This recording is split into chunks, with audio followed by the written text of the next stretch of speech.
You're going to love this guy. It's here for David H, everybody. David H!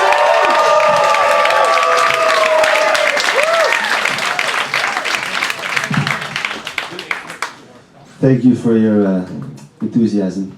So, my name is David. I'm from Morocco, but I'm Jewish, circumcised.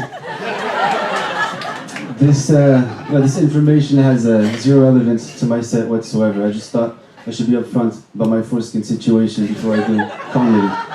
So, let's get started. So there's a lot of pointless questions we find ourselves asking. For instance, when you go to a restaurant and you ask a waiter, "Excuse me, where are the restrooms?" You know, 99% of the time, it's in the back. You have your tables, some sort of passage, then the restroom. It's not a Yankee Stadium, so I reckon you can figure it out. Another pointless question is when, again, you're at a restaurant and you ask the waiter, "Excuse me, is there salmon good here?" Would you expect him to answer, "Well, it's 5 days old, I have conjunctivitis, the chef has herpes, we have rats, cockroaches, what the fuck are you doing in this restaurant?" It's always, pointless questions. Another pointless question is when you call your delivery guy and ask him, "Yeah, where's my food?"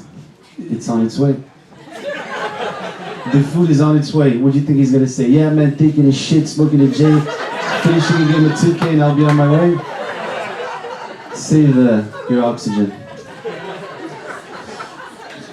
I have a hard time understanding the mindset behind the obituary section of a newspaper. You know, what were people thinking back then? Especially because a newspaper is traditionally something you read in the morning, right? So were people waking up and saying, let me have some breakfast, get caught up with some current event, and find out who died today so I can start off the right foot?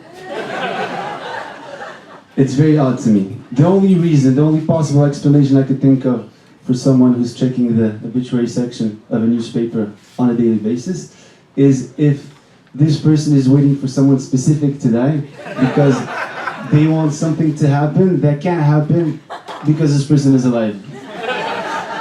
Maybe you're waiting on some inheritance money, or you want to buy a piece of land, that they're refusing to sell. Or simply you just want to fuck someone's relative. Right? Because you can't go asking around, "Yo, did John die? Really want to fuck his sister." It's never going to work.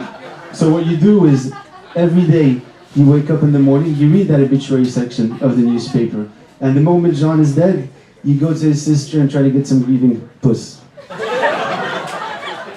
Puss, short for pussy, America. I'm working on this novel called Shortcomings of a Midget.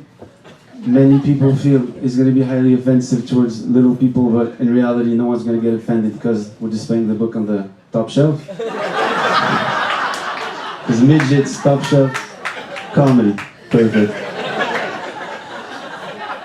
The other day I was in the subway and I was undergoing a typical, like a lunatic New Yorker in the subway. I sat down in the train and there was this guy in front of me and he locked my eyes.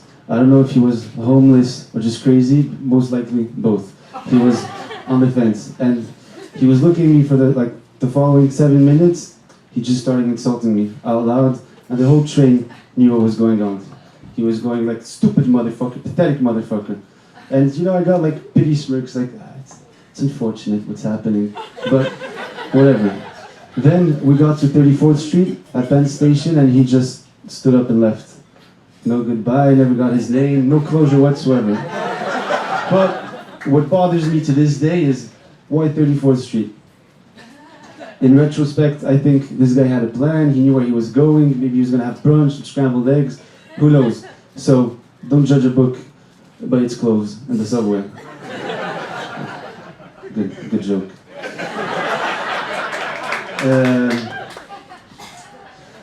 I think I've developed a pretty accurate theory of why I'm constantly horny around girls. It's because I'm 6'5", right? And every time I speak to a girl, I'm staring down at the top of her head. What is the only other time you stare down at the top of a girl's head? When she's giving head. So, technically, I'm in a constant state of imaginary fellatio. This is why I'm always horny, so stay the fuck away. So yeah, that's it for my jokes. I hope you remember me. Cheers.